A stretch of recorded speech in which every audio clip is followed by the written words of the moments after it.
na mahitaji halisi ya soko la ajira umeshika kasi. Licha ya maelfu ya vijana kuhitimu kila mwaka, bado kuna pengo kubwa la ujuzi ambalo linawafanya waajiri wengi kusita kuajiri wahitimu wapya bila kuwapa mafunzo ya ziada. Kutokana na hilo, Baraza la Taifa la Elimu ya Ufundi na Mafunzo ya Ufundi Stadi NACTVET limeanza kusimamia kwa ukaribu mitaala inayotoa mafunzo kwa vitendo. Vyuo vyetu vyote vilivyosajiliwa na baraza tunavijengea uwezo kwa kutumia taratibu mbalimbali ambazo baraza zimewekwa.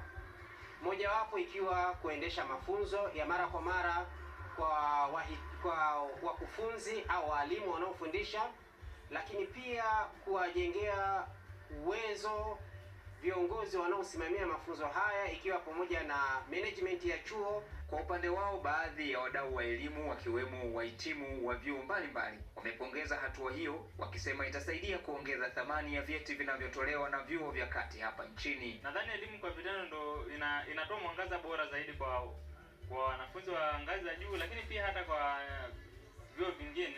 Mambo mengi ambayo yatatusaidia katika kuihudumia jamii yote kwa ujumla.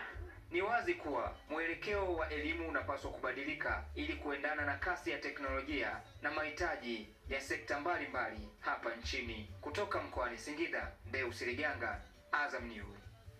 Zaidi ya wafanyakazi